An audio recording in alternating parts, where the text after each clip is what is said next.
Assalamualaikum warahmatullahi wabarakatuh. Halo teman-teman semuanya. Izin memperkenalkan diri, kami dari kelompok 6 pengantar manajemen S1 akuntansi. Dengan saya Salsabila Yara, NPM terakhir 004. Kemudian ada ketiga teman kelompok saya. Perkenalkan, nama saya Suci Landari dengan NPM 2211031011.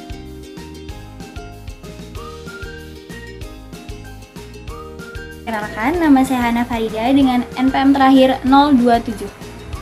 Pada kesempatan kali ini, kami akan menampilkan video presentasi dengan materi yang akan kami bahas, yaitu motivasi karyawan.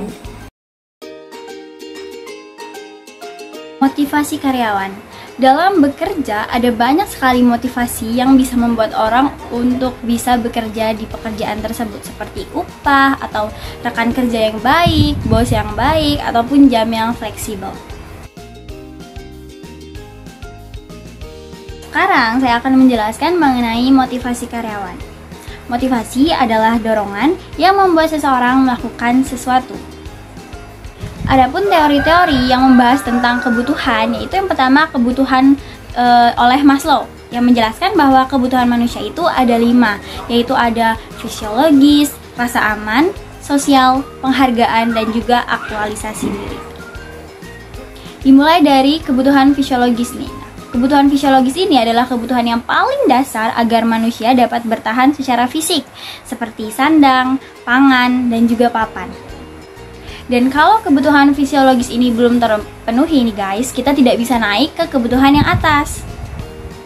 Naik ke tingkat berikutnya, yaitu kebutuhan akan rasa aman. Manusia pasti membutuhkan rasa aman untuk bekerja, yaitu rasa aman dari mara bahaya dan juga rasa aman dari ancaman. Ketiga, sosial. Kebutuhan akan rasa memiliki, cinta, dan kasih sayang. Hal inilah yang membuat kita membutuhkan teman, rekan kerja yang baik, dan juga bos yang baik. Keempat, penghargaan. Kebutuhan akan pencapaian, status, tanggung jawab, dan lain-lain. Contohnya itu seperti keinginan kita untuk lulus dengan predikat cum laude. Yang terakhir yaitu aktualisasi diri atau self-actualization. Aktualisasi diri itu berbeda dengan penghargaan. Nah, kalau penghargaan itu kan dari luar, sedangkan self-actualization itu berasal dari diri kita sendiri, seperti apa yang bisa kita capai atau apa yang mampu kita capai dan apa yang bisa memuaskan diri kita sendiri. Teori yang kedua yaitu teori X dan Y dari McGregor. Teori X percaya bahwa orang-orang tidak menyukai pekerjaan dan tidak ingin mendapatkan tanggung jawab, sehingga mereka harus dipaksa dan juga diancam untuk bekerja. Teori yang kedua yaitu teori Y, mengasumsikan bahwa orang-orang menyukai pekerjaan, mencari tanggung jawab, sehingga mereka dapat berlatih motivasi diri dan mengarahkan diri. Selanjutnya, saya ingin menjelaskan teori 2 faktor yang berasal dari Herzberg. Jadi, Herzberg mengklasifikasikan menjadi 2, yaitu motivator dan faktor hygiene. Motivator yang tinggi akan menyebabkan kepuasan yang tinggi, sedangkan faktor hygiene yang rendah akan menyebabkan ketidakpuasan kerja pula. Yang pertama dari motivator. Motivator itu berasal dari berbagai macam. Yang pertama ada prestasi. Ketika prestasi kita tinggi di suatu pekerjaan, otomatis kita akan disanjung dan itu akan meningkatkan kepuasan kerja kita. Terus pengakuan, selanjutnya ada juga pekerjaan itu sendiri, tanggung jawab, kemajuan, dan pertumbuhan. Selanjutnya dari faktor hygiene. Jadi faktor hygiene yang rendah maka akan menimbulkan ketidakpuasan, salah satunya yang berasal dari gaji. Ketika kita mendapatkan gaji yang rendah, maka ketidakpuasan kerja kita akan menjadi tinggi. Nah, selain itu ada juga dari pengawasan, kebijakan perusahaan, hubungan dengan penyelia, kondisi kerja, hubungan dengan rekan kerja, kehidupan pribadi, hubungan dengan bawahan, status, dan keamanan. Selanjutnya, teori 3 kebutuhan. Teori 3 kebutuhan menyarankan 3 kebutuhan yang diperoleh yang menerapkan motif utama dalam pekerjaan. yaitu kebutuhan akan prestasi, yaitu pendorong untuk sukses dan unggul berkaitan dengan serangkaian standar, kebutuhan akan afiliasi, kebutuhan agar orang lain memiliki perilaku yang tidak akan berlawanan, kebutuhan akan kekuasaan, yaitu keinginan untuk hubungan antar pribadi yang akrab dan dekat. Selanjutnya, ada teori penetapan tujuan yang artinya tujuan sulit atau spesifik yang bila diterima menghasilkan kinerja yang lebih tinggi daripada tujuan yang mudah. Nah, selanjutnya akan dijelaskan oleh rekan saya yaitu Salsabila Yara. Terdapat 3 poin penting dalam teori penetapan tujuan. Yang pertama, niat, partisipasi, dan juga umpan balik. Pertama ada niat. Niat bekerja untuk mencapai tujuan adalah sumber utama dalam motivasi kerja. Yang kedua, partisipasi. Partisipasi dapat meningkatkan motivasi kerja para karyawan karena mereka akan merasa lebih dihargai, diterima, dan juga merasa dilibatkan dalam segala proses pekerjaan. Kemudian yang ketiga ada umpan balik. Umpan balik penting untuk menciptakan hubungan komunikasi dua arah dengan baik. Selanjutnya ada teori penguatan atau reinforcement. Teori penguatan memandang bahwa perilaku manusia ditentukan oleh konsekuensi yang diberikan oleh lingkungannya. Menurut B.F. Skinner, beliau mempopulerkan 4 strategi dalam reinforcement.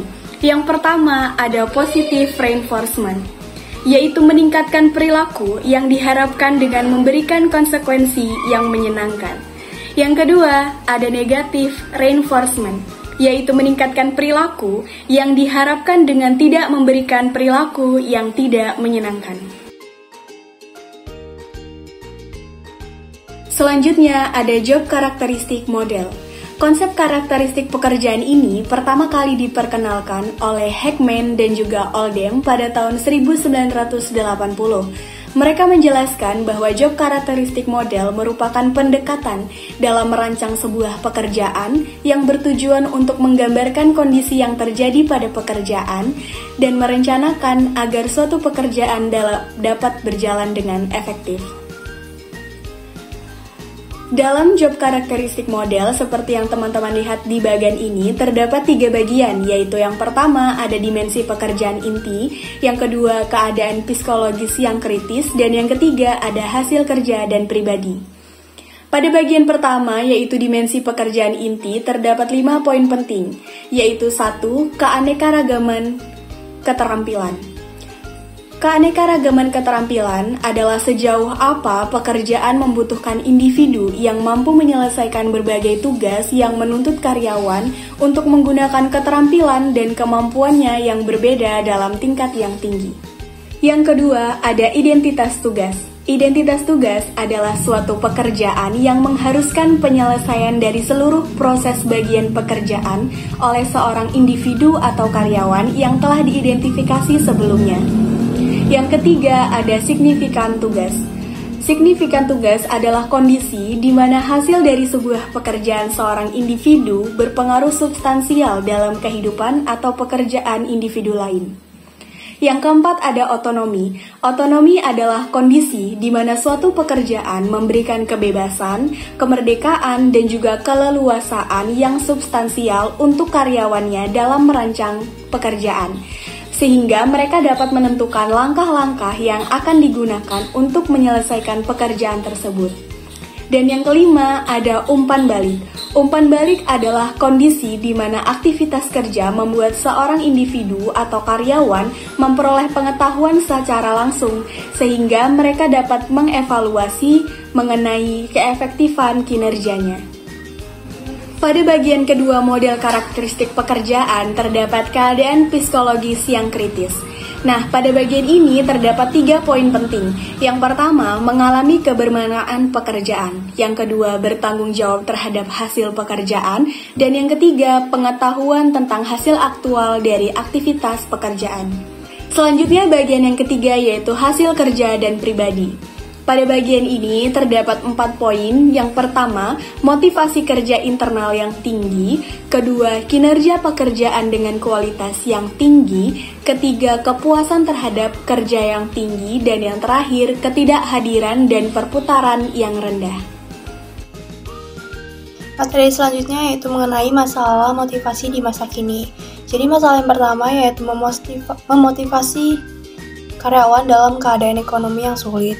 Jadi manajer itu harus menyadari bahwa dalam keadaan ekonomi yang tidak pasti, mereka harus sekreatif mungkin dalam menjaga motivasi karyawan-karyawannya untuk terus berenergi, terarah, dan berkelanjutan untuk mencapai tujuan organisasi atau perusahaan tersebut.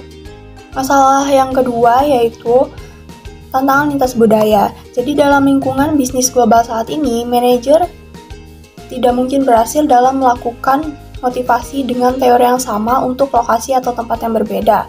Seperti contohnya, teori hierarki kebutuhan Maslow, kebutuhan akan prestasi, dan teori keadilan tidak berhasil dengan baik apabila untuk kebudayaan lain di suatu perusahaan. Masalah yang ketiga yaitu memotivasi kelompok kerja yang unik. Jadi dengan adanya keinginan karyawan yang beragam, manajer harus memotivasi kelompok kerja yang unik ini dengan seefektif mungkin. Seperti memotivasi pekerja dengan berketerampilan rendah dan berupah minimum dengan cara pengakuan dan penghargaan yang tulus atas pekerjaan yang telah mereka lakukan. Masalah yang keempat yaitu mendesain program imbalan yang sesuai. Jadi, jika karyawan merasa bahwa usahanya dihargai dan organisasi menerapkan sistem kompensasi yang baik, maka karyawan tersebut akan termotivasi untuk terus meningkatkan kinerjanya. Seperti contohnya ekspedisi jasa pengantar barang. Perusahaan ekspedisi jasa pengantar barang tersebut akan memberikan imbalan kepada kurir pengantar barangnya apabila kurir tersebut mengantarkan barangnya dengan tepat waktu. Nah teman-teman, itu dia tadi video presentasi dari kelompok kami. Semoga materi yang kami jelaskan dapat dipahami oleh teman-teman semua. Saya mewakili kelompok 6 ingin mengucapkan terima kasih kepada dosen pengantar manajemen Bapak Lutfi Firdaus SEMM yang telah memberikan kesempatan kepada kelompok kami untuk melakukan presentasi dalam bentuk video. Dan juga saya ingin mengucapkan terima kasih kepada teman-teman semua yang telah bersedia menonton video dari kelompok kami. Semoga ilmu yang kita pelajari dapat menjadi ilmu yang berkah dan bermanfaat. Amin ya rabbal alamin. Sekian dari kami. Wassalamualaikum warahmatullahi wabarakatuh.